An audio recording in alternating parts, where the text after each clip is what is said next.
oriented G2 yesterday with some scrappy components, and SuperMassive, they tried to make use of the disorientedness of disoriented. How do you say that, Riv?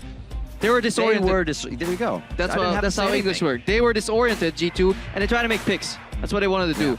Get the Morgana in there, the TF, you know, find a straggler, pick him off, and then win the fight. But it turned out into these bigger team fights that G2 ended up winning. But it was a lot closer than it should have been, especially for a team of the caliber of G2 eSports initially going into the tournament compared to what SuperMassive was bringing to the table. Final ban for SuperMassive. Graves is going to be what happens. All right, let's take stock of this. There's 2 tier 1 junglers out. That generally means Kikis will have to insta-lock the Kindred. That does give the Ekko over. That's generally what teams go for. With Alistar open, a lot of these teams on this rotation would go Alistar Ekko. Yeah. But we've seen that Dumbledoge likes these, call him cheesy support, call him pocket picks, call him what you want. He hasn't had the biggest priority on the likes of Alistar just yet. But maybe they realize that they can actually just play the normal game against G2 and be better. It does kind of make a question, right? Why don't you play the Thresh if you want to pick, or hook into Morgana we've seen recently. Something. But he still likes to go for those, I'm going to fight like I'm a top laner in these. Braum could be the pickup as well. Lets him get in the fight. They also get that Poppy. It's not going to be a flex this time. Nope, no flex here. Very surprising, though, to opt into that Poppy. That will likely be then the Ekko on the other side, unless Kikis wants to play a different matchup. The Ekko Poppy matchup has been played 9 times so far in the tournament. Yeah. Also the most picked top laners, 13 times each, Poppy and that Ekko. So matchup we've seen time and time again. But G2, they're going to hide their top laner and see what the rest of the composition brings. Lock in a strong mid laner here with Azir. And then obviously deny that from the enemy team because Azir is also good into the Kindred, you know, can shove people out of the ulti. Yep. And again, look for something, team fight oriented. Because they will definitely not win 1-3-1 with the Azir. They have a Sivir here for Emperor. Hopefully he can survive laning phase safe as he can. And then GT, they want to group and make plays together as a team. It's something they have to bring back. They need to find that synergy. Spawn was referencing the vacuum mentality that you had spoken about, and it seems like a lot of teams, even SKT is falling into that. It's kind of the tournament aura, and if you don't have the shield for it, it takes a bite. Yeah, when you lose the track of the bigger picture and the map plays, and you don't actually know what your team's next goal is, like what is the objective you're playing for now, a minute from now, 2 minutes from now, then you start playing what's on your screen. Can I kill this guy? Yeah. I don't know if somebody's coming to gank me. Well, let's see what happens. And that is kind of the playing in a vacuum, and hopefully these teams are stepping away from that, because G2's strength overall was aggression in Europe, but it was always with a purpose, it felt like, always with a goal. Accelerating the pace of the game, not just random fights all over the map. Achuu back to the Ezreal as well. Elise is going to be picked up for Stomaged. Where do they go from here? That actually looks pretty good for G2 in a normal laning situation already, and even in the lane swap, because Sivir is just super strong in lane swaps, because he picks up the tempo very much so. So we need to see if the counter pick from Naru here can work. Yesterday he went with a Twisted Fate into the Azir, and they couldn't make enough picks.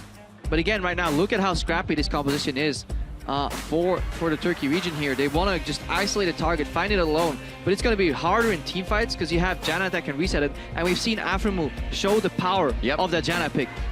In my opinion, he was the main reason CLG beat SKT with that Janna pick. It can, that's the last moment things. When you feel like you have the execute, you have the kill, you can stop an assassin. It's what throws the fight on tilt. And it's really where you can yo-yo back into your favor. Janna can do that Azir as well with Emperor's Divide, and even the speed the entire team will get out of that Sivir on the hunt. Very big skirmish from both sides that could happen. Hopefully they can find the TF picks on the side of SuperMassive. They definitely need to, because I'm actually a big fan of the composition that G2 have drafted for themselves here. If you look at laning patterns, all 3 lanes should actually be pushing. Ekko has dominance over Poppy early. On average has like a 9 CS lead over the Poppy matchup at 10 minutes. Also has control of the wave. Sivir Janna will always outpush an Ezreal Braum. And Azir is kind of the king of pushing in the mid lane. TF can comfortably farm under his tower, but that means Trick can finally play his preferred style again. 3 pushing lanes, weave the jungler in between. He will need to be careful. When you face second Elise, you lose. If you find her, you win. So that is the game we'll need to be watching and see what Trick can do today. Well, it's about that time. We're going to get started on day 4 while the players load onto the Rift. Head over to Twitter and show your support as always. Be sure to tweet at LOL Esports with a hashtag G2win. Or if you prefer Turkey region, hashtag SUPwin. Sharing the burden of those Twitter votes. Absolutely. Get a little heavy. We'll be sure to update those as we get into game. And as you know, as the Rift goes on, we'll show it before we get into game. The Rift has to be owned. It's head-to-head as we come down to this, and there's no kind of question about it anymore. If you've been watching, you know who has that head-to-head, and this time it's going to be Europe's. G2 Esports owns the Rift. Will they be able to own the game, and will they be able to start the comeback to the position where many thought they would already be at least in this tournament? The fans are still rallying behind them. Yes. Locking in those icons in the client. Yeah, I'm excited. I want to see if G2 managed to kind of reset their mentality. It's something Aaron, the coach here, formerly of WE, now ADG, just talked about. It's very important to look at mentality from players because we only see what's on screen, so we have no idea of what's behind, what's going on, how the communication is like. But from my experience as well playing in teams, it is one of the biggest factors because communication breeds communication. If somebody's talking, you are so much more likely to join in and add info. Yeah. But when things start going wrong and you have this democratic shot calling, suddenly nobody's talking. Nobody's asking even, guys, what's the next play? And then everything starts crumbling down. There's different ways it can fall apart as well. And one of my favorite sayings is silence is chaos. And say, you know, the top laner's getting hit, but the shot caller's still able to make calls. That's perfectly fine. If the shot caller gets hit too much and he starts to get quiet, the whole team gets quiet. And that's where it can really start to open up. Talking about a lot of things that haven't happened yet, let's focus on what will and can happen here in the game. Ooh, I like what G2 is doing here. They're going to invade potentially to spot out the lane swap, and if not, they'll find out whether it's a normal laning pattern or not. Generally, range supports want to keep the level 1 as long as you can because they will win the trades. There's no way melee supports can outrate despite an all-in. All-ins never happen anymore. So the longer you spend on level 1, the better for your 2v2. That's why you want to deny melee supports a camp if you can. Let's see if G2 get punished for the face check because they will get spotted on the ward here. So that's good for them already. All the standard lane matchups are going out as well. So technically, G2 Esports should be able to push in all 3 lanes. And then we need to keep our eye on Trick, because he's the person that's died the most this tournament so far. And he is actually such a smart player overall in the European region, but he has not shown it at all in this tournament. His Kindred play previously was actually quite good, but then tunneled into too much aggression, tunneled into actually losing quite a bit of gold for the team. Yesterday, Kikis, 4-1 on Poppy at 20 minutes. Almost wasn't utilized correctly. G2 isn't finding their stride. Yeah, G2 slightly over pushing here in the bot lane, looking for trades. PerkZ took a couple of cards in the face. And this is what we're talking about just now. Like the amount of dominance you have in the lane here, the trade is always on the side of the true range, especially since Janna can amplify the damage for Sivir. Not too much action will happen here because it's so unlikely that somebody dies in this lane, but that's generally the laning pattern. So easy disengage from both sides once they start to go a little too hard. Yeah. Nobody's really going to die spell shield as well. So I think we can start looking at some of these other lanes and see what's going on the map and just keep our eyes on the junglers, like which scuttle crabs are they going to get, how many marks will Trick get, can he invade, can he find somebody? Keeping an eye on those. First one out towards the bot side, so he'll probably go over and scoop that up right quick after his Raptors. You see top lane back and forth. Looks like Kikis is trying to push that in to give FabFabulous a little bit of trouble under the turret. Same with mid. We knew PerkZ would be pushing in Naru. He's going to be farming that with his wild cards. Yeah, Trick immediately looking for information. He sees the wolf sprite. Early wolf sprite. Very early, taken recently, so he knows exactly where the enemy jungle is. Look at the pings as well. He's telling Elise is there. Obviously, helps if you spot him in a ward afterwards too. Guys, Elise is here. And this gives PerkZ the freedom to do whatever he wants in his lane. This gives Kikis the freedom to play as aggressively as he wants. And G2 now have, plenty of information. And this is a guy that's been focused over and over again. Teams took to it very fast. That PerkZ, for lack of a better word, gets a little tilted when you go at him time after time, blow his flash and continue to go. So he just needs to play a little bit safer as well. With that, he can play aggressive. Oh, they're walking it in. Very smart by Stomaged. Walks it right into Emperor. So the flash goes out. Teleport coming in from Kikis, and it has from FabFabulous as well. Emperor is going to go down, and that's 4 summoners blown by the bot lane here. Is SuperMassive going to get FabFabulous? No, he flashes out of the way. Trick's pulled himself too far forward. Double buff transfer over to Achuu in the bot lane. From bad to worse here, G2 spot the enemy jungler on the ward. He walks in, and Emperor gets cocooned before flashing. Maybe he was respecting Stomaged so much that he thought he was going for the Mad Life, and he was going for the outplay by standing still, but the fact that he got hit by that cocoon was absolutely destructive for G2, and then they try to chase the loss. The so much patience in this fallacy. game. Look at it. No more spell shield. Stomaged is going to flash over cocoon, and Emperor heals. He doesn't flash. He thought he would outrun the cocoon, but walked into it actually. Or he thought Stomaged would go for the Mad Life, predict the flash overall. Doesn't really matter. Stomaged gets the play, and here, this is even worse. Emperor dying is understandable, but Trick chasing the loss, re-engaging, trying to make up for their mistake already, immediately after the play. That's exactly what has been setting G2 back in this tournament. They're not composed. They're not keeping track of things. They just, oh, something went wrong. We have to make it up right now or we lose the game. And it makes it even worse. They've just put themselves in an even worse situation trying to make it better. The CS is actually quite even because everyone left the lanes even, but you'll see that start to amount in the side of SuperMassive. Now they're going to be items up coming into this. Kikis comes back with a seal. Trick trying to pick up his stacks. And we talked about it, how much information. They pinged him at Wolves. They pinged him at Grump. They knew exactly where Stomaged was on the map. They saw him on a ward walking in, and G2 eSports still died, lost 1 teleport and 2 members. Then you have to question the overall view, the shot calling, because that's not supposed to happen. Like, what's going to happen when you don't see him coming? Like, 3 people going to die? 5?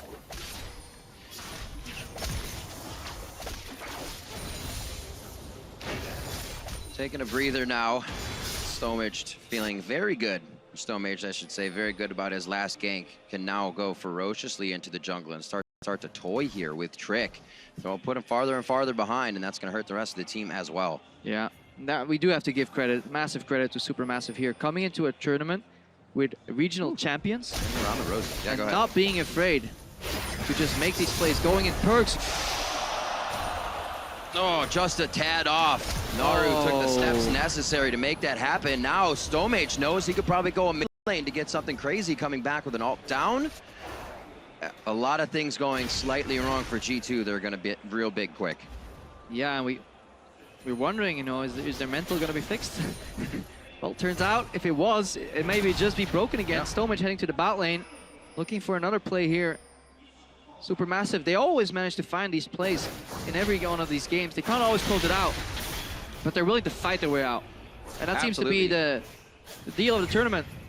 They have a weakness at quickly adapting to anybody that's got a lead on them. But if they do have a lead, right, they go back to the batting order, they continue to fight, and they press that lead until they know they have something where they can make a bigger move, objective, inhibitor, and they're safely doing it. With the double teleports here and already being up, that could happen a lot sooner than later. Yeah, it feels like SuperMassive style is a dynamic queue, 5-man dynamic queue, but a little more refined, you know, a little more communication, actual teleports.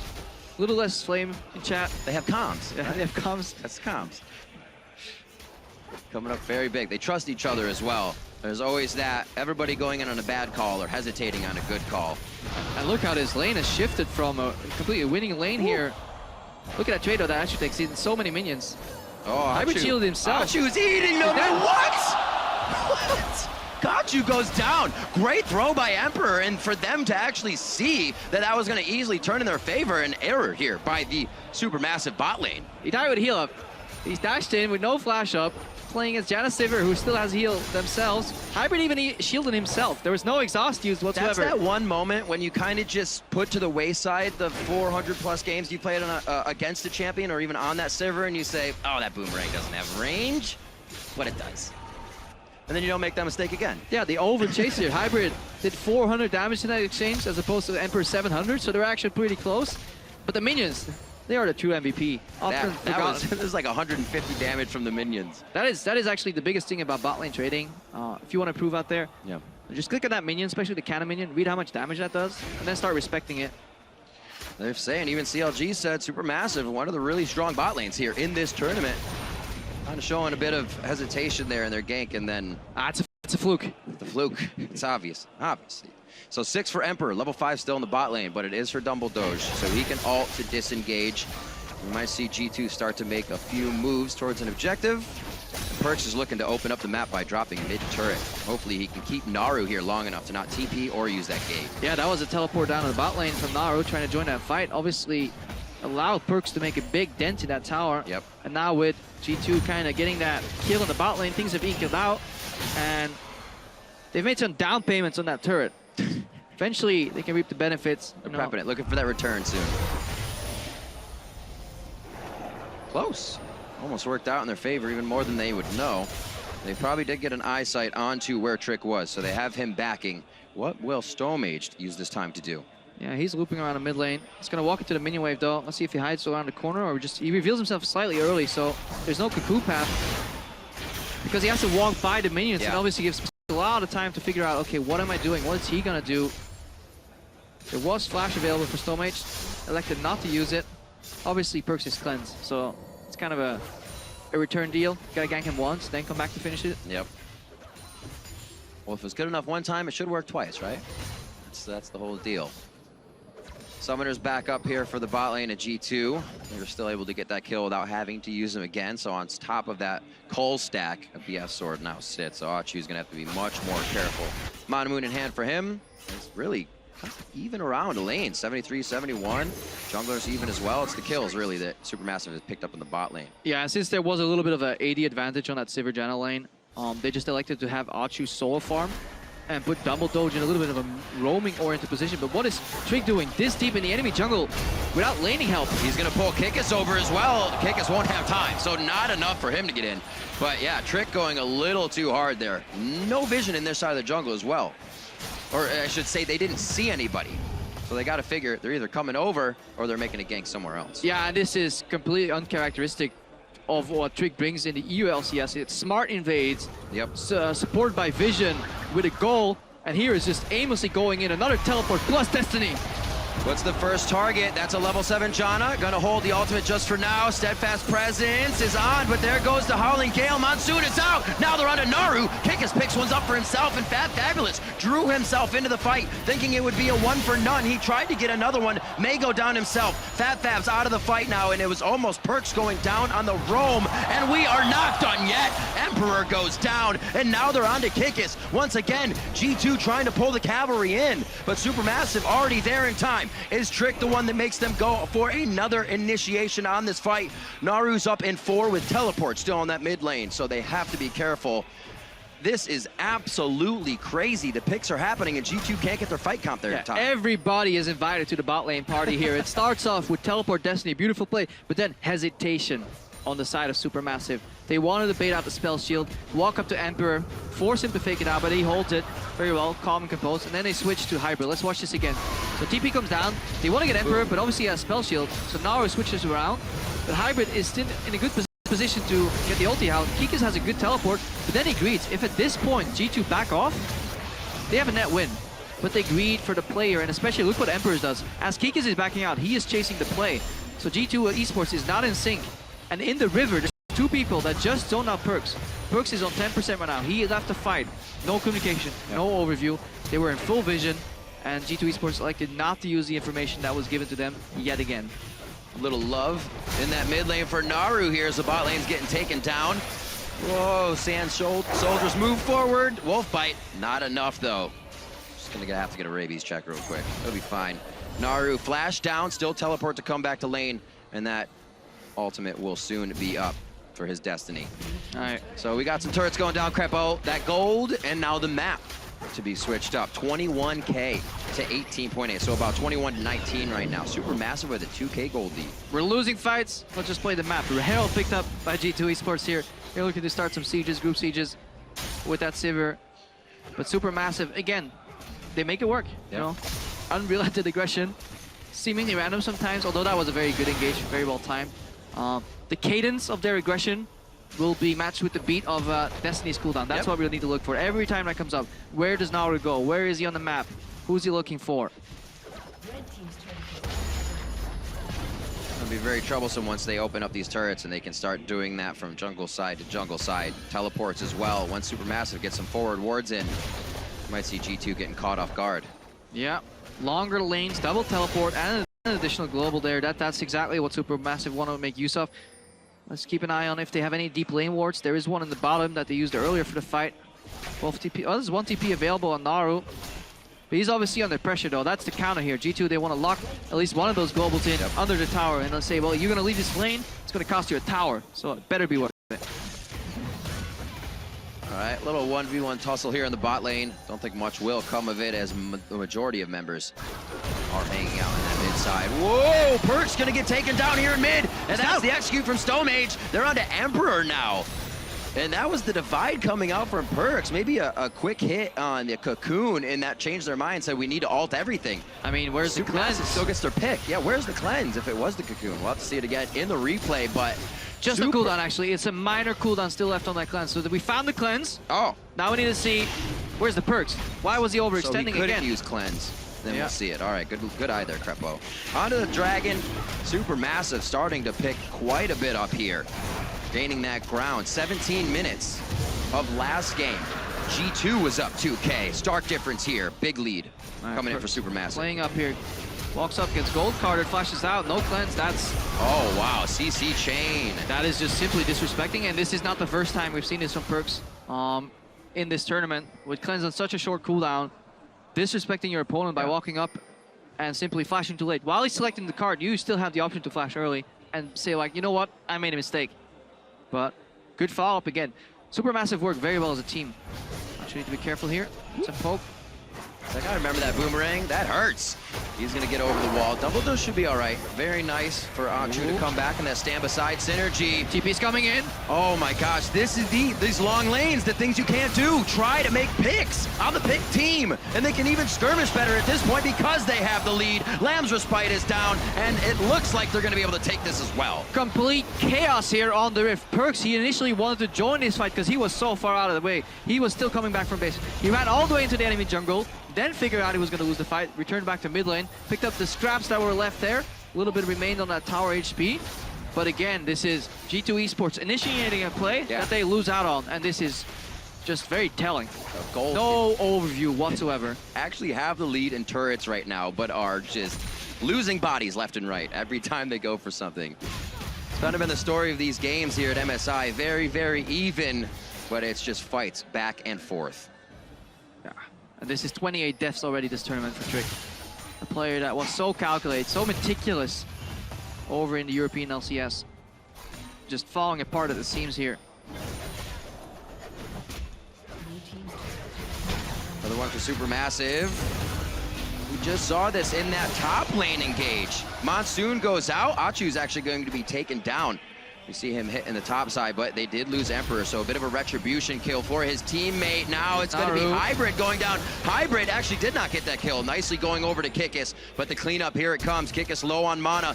FabFabulous over the wall, and he should have the steadfast speed to at least get the connection again. They're going to choose not to, and they're going to say, we have enough of what we want. I think that's actually a good thing to see from a team, is say, let's gain more of what we came for. We don't need that right now. Trades left and right, bodies dropping everywhere. Clean up the map, do it again. FabFabulous flashes over the wall, then probably realizes his E is still on cooldown. Switches again here. Achuu with red buff engaging, but then the streak coming from the lane here. Oh, the bait in. And Dumbledoge's shield was kind of going out, so the red buff finishes off Emperor here. Again, this is a 1-for-1 trade, but the bigger mental hit goes to Emperor here, you know, killing your enemy and then dying to red buff. I think we need to start tracking the player cams a little more and see how this affects G2. Because playing on this stage, being already 1-5 against a team that, on paper, you just stomp. Like, this shouldn't even be close. This game should be over by 20-25 minutes if we follow G2's expectations. But clearly, a different team showed up to this tournament. I mean, in the finals, you would see, you had the PerkZ on the Blanc almost controlling a game by himself. But teams aren't actually allowing that to happen anymore. They're understanding PerkZ wants to do that and completely taking control of it. It's almost like they are easily able to play inside the head of G2. Yeah, because SuperMassive just calm and collected here. Well, no, calm and collected is an overstatement. Calm and aggressive. But they're working together, because every time they fight, they have beautiful CC layering. Look at it, every time somebody gets knocked into a wall, the Cocoon follows up, Dumbledoge throws out his ultimate. These guys are working like a team. You can question the carry potential on an individual level, but they came here as a team. They have two rotating top laners. One of them's going in. Glacial Fissure is down. Great target if Dumbledoge can get hit up. Stomaged getting in range for stand side. Or beside me, I should say, but PerkZ finally picking up a bit for himself here. The Nashers and the Abyssal is finished, so he should be able to put out some damage. Naru, will he flash over the wall for this? It is up, but he just chooses the wild cards. The team was not confident yet. FabFabulous comes in slowly from the bottom side. Yeah, FabFabulous in his game on the Poppy, not Thaldrin. Seemingly random swapping them in and out, but they both seem okay with it. Thaldrin in an interview said, well, you know what, we're playing 6-man roster, we're a team. Yeah. We play whatever strength we need, whatever champion we need, that player plays. No hard feelings. It's good to see that from SuperMassive. The Lichbane Abyssal Scepter TF as well. Once they reach these turrets, Achuu and TF, or Naru, are just going to crush them down. SuperMassive are still looking to keep the map open though. Use that mobility from the TF. That's true. They want a 1-3-1, use those double teleports, because teleports in fights themselves have no value in terms of combat summoners. You can't teleport inside a team's base too much. Yeah, use something available. You just want to make him split, force him to react, say TF is pushing, get PerkZ to match, then leave the fight, make it a numbers advantage, find a flank. This is also something SKT wasn't really doing with their 1-2-1. Yeah, they had 2 teleports, but they were still coming from the front door all the time. They weren't flanking. And the difference, for example, on how valuable a flank can be, just watch Zhao Who's LeBlanc as opposed to Fakers, and you just tell that it's an entirely different champion almost. Sometimes not even a flank, it's right in your face, right? He just takes you by surprise. But the flanks he does do, even when they're not kills, it's exactly what you need. It's a little added pressure that they find. 20 minutes on that clock. Home guards now assist these teleports and destinies around the map, so you got to be very careful for a fast FabFabulous coming in with a hammer. Emperor's going to pick red buff back up, hopefully keep himself a little bit safer in these fights, because he has easily been a target as a Sivir right away. Yeah, and comparing this game to yesterday, it was G2 with the control, SuperMassive fighting back. Yep. But it's kind of the same G2 of the tournament, but a revigorated SuperMassive, because Stomaged had a really rough game yesterday, walking out of multiple of his own Kindred ultimates and simply dying to a flying hammer, to some minion aggro. But this game, he's been honestly setting the pace. Every time he showed up for a fight, he almost lands a cocoon and generates a kill. 2, 1, and 4 here. Good performance. Kikis on the bot side, Rift Herald Naru just pushing a turret in the top. And it doesn't look like G2 is really going to get much on this turret. Finally, it does seem like Stomaged actually peeled off of this, but then so does G2. Very back and forth odd decisions are being made. The top or bottom turret doesn't initially go down. FabFabulous is flanking though. He's looking to go in here. Probably waiting for that tower to go down in the mid lane. At least adding some pressure. Still half HP left on that Azir tower. I see why. I was like, why are they backing off mid turret? So they could actually route them and make G2 feel more comfortable out taking that. Still something that could easily happen. Many wards here from is low. SuperMassive behind. Trick is right under the turret, taking shots. They're gonna go in for the fight. The ultimate from FabFabulous.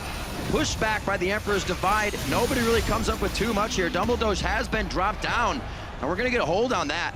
Seeing that action in the fight, somebody didn't feel something right. 2 kills came in for Emperor there, and we will find out what happened. We're 22 minutes into this game, and it has been back and forth. 38,000 to 37.6 right now. Let's talk about how that play came to be. It was a pause initiated by Stomaged. I obviously don't know if he was the one with the issue. Maybe he paused for a teammate there. You can pause for a teammate. G2 was playing towards their composition strength, which is sieging with 4 members and then leaving your teleport either with you, generally not really done as you're playing with an Ekko, on a side lane. Potentially you can join the fight if needed to. And then SuperMassive was kind of locked down, so they weren't the ones 1-3-1ing there. They were playing the 4-1 that G2 was playing, and that's why G2 was in the advantage. Because not only can they siege with the poke from Janna, from the Azir soldiers, they have backline protection too, with that turret that can pop up. So FabFabulous couldn't flank either. So G2 was really making use of their composition, and eventually desperately trying to defend that tower without a counterplay. Dumbledoge got poked down, Stomaged got poked down, and it came a fight that they lost then. Maybe something went wrong. Ulti wasn't pressed, maybe pressed. Need to figure out what that pause was about. Great pressure on the map. You see that Naru was trying to walk back. He had TP and Destiny up, but it just didn't seem like he'd get there in time. Looking at, these guys are both 1 and 5, Krepo. We look where these placements in this tournament could actually mean from them. You see Europe, they usually have the 1-1-1, right? First pool, second pool, third. We're talking about pools for seeding for Worlds. Right. So traditionally speaking, Europe has 3 spots at World Finals. 1 gets seeded into pool, call it Pool A, 1 in Pool B, 1 in Pool C. But if Europe does not make top 4, then they will fall into 5th or 6th place, and that will affect those seedings as well, because if they get 5th place, they get 2 seeds in Pool B, 1 in Pool C.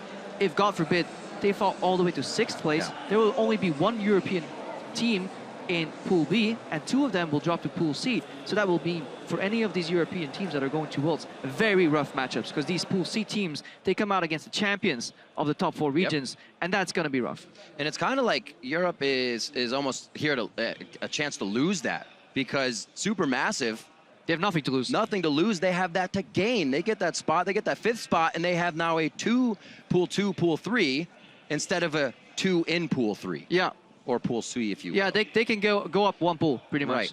So that's a huge spot. That is a huge spot. Traditionally, international wildcard teams have came in, as the lowest seeded teams here at the World Finals. But Right. if Supermassive can make it to 5th place, well, they go up spot and they get seeded into one pool 2, and that's what they want. You know, as much chances that they get slightly easier groups, maybe take a couple of games of some other teams, and they've been getting better every year.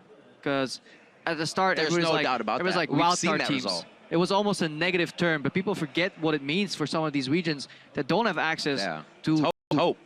that good of a structure, you know, that good of a league, but they're building on it. And the fact that Supermassive here came from the Turkish Champions League, came to play here with the champions of every region and still performed, I think is a feat that we can't just state enough. Yep, and they're doing it with something that a lot of teams don't do as well, is they can swap out a player while doing that. That 6-man roster, the confidence in switching up that style and being able to play that fluid. Looking now at the pause on the screen, as we said, Stomaged was the pauser, and it is because he felt that he was stuck against the turret at the time and he could not move. So they're reviewing that to see what the instance could have been. They are against an Azir, so it could have played into some of the case, but we will not guess. We will actually have the answer soon. I'm just going to take a look on my screen here. It does look like he was stuck a little bit next to the tower. He repelled up, and obviously came down, had to flash out. But obviously, we have a team more capable than me handling it. Thank God they can't cast. I'd be out of my job too. You're so nice, Krepo.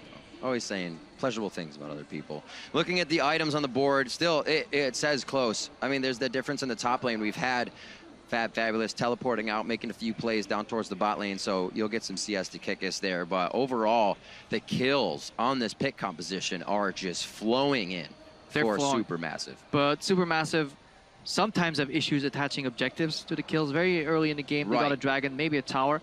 And the problem right now is they're not setting up the 1-3-1. And for many people out there, it's kind of being associated with a very boring term. It's very fascinating for me and Martin. We always talk about 1-3-1s, but it basically means that you pressure all 3 lanes and you force, the enemy team to divide. And G2's comp is strength in numbers. They work really well together. But then if they need to split up, obviously they can't play towards their strengths. And if you look at the roster here, combine any of these 2 picks, you know, a TF with an Elise, lock down 1 target, kill him. A Braum with a TF, you know, lock down 1 target and kill him. But then in team fights, they're a little bit squishy. They drop down a little quicker. You have the power of the Janna, for example, who can then reset an entire team fight altogether. And we saw really the power of that in some of CLG's games. And so far, it does seem that those range support may actually make a little bit of a comeback this tournament because it's so centric around team fights in the mid game. Something that Supermassive definitely trying to avoid. No Zanyas even yet for Naru. So they're like, I want to get in, I want to get out. I don't want any part of this fight other than a gold card. You guys can finish off that target. We'll see what they can continue to do here on the side of G2. It was a push down the mid lane as we wait for confirmation here. 22 minutes in, 6-9. All right, we just got an update from production. Yes. The head referee right now is going to the stage to offer a remake for Supermassive here. So there was a bug identified, and they're going to offer the remake, obviously, to Supermassive. Now, if they like to keep playing, obviously, after the game, they won't be able to go, well, you know what, we'd like that remake now. Right. And now, this is the choice now. It puts them in a super tough spot, because they obviously don't know what G2 is going to get off the back of this push, because look at Dumbledoge, he's low, Stomaged just had to flash out, and he's heading back. Obviously, to my knowledge, and I think we can get this confirmed, but I'm like 90% sure this means also new pick and ban, because obviously these teams just revealed this pick, so just and playstyles attached to those picks, so just going back into the same champions can't be done here. So that is a very tough decision to make here for Supermassive, because the gold is almost even. They've made it this far, but they also have struggled in the late game yesterday, because they were pretty much even at points, but they struggled. They couldn't really play the map as well, get many of these big objectives. They kind of tunneled on the Dragons as well against G2 Esports, and that was their downfall. So they're given 1 minute now to discuss whether they will or will not decide to take the remake. Head ref is on stage right now, and they are deciding this. It was due to Stomaged repelling up, as Krepo saw, falling down within the turret range and actually having to flash out of the turret due to that. Yeah, he did seem a little stuck on my screen as well, so it definitely was something that went wrong. Not much we can do about it now. The only thing that we can influence, or they can influence right now, is the decision that they will make.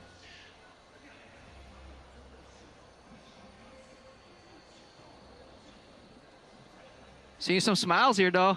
It's like, yeah, we'll remake, we'll take him. Or we don't remake, we'll take him anyways. Or we don't, yeah. Doesn't matter for us. What is going to happen? So the decision to be very soon made. The referee obviously taught walking over and discussing it with G2, so there are no worse to wear. They can understand what's going on. Very stern referee as well. I used to have that referee when I played in North America. Yes, sir. No, sir. Now I work with him. So it appears that SuperMassive have accepted the remake, and I believe we will be going back champions, picks, and bans, and we are going to remake this one. An unfortunate incident. I mean, always look at the silver lining. This means more League of Legends. Yeah, you're right. That's fantastic. More early games, more laning phases, maybe a Bard, who knows? All right, so now 22 minutes into this one. Unfortunate that we will have to remake, but G2 and SuperMassive will be going back to the champion picks and bans. For now, we are going to go ahead and throw it over to the analyst desk with Dash and the guys. Thank you very much, Riv. Unfortunate, yes.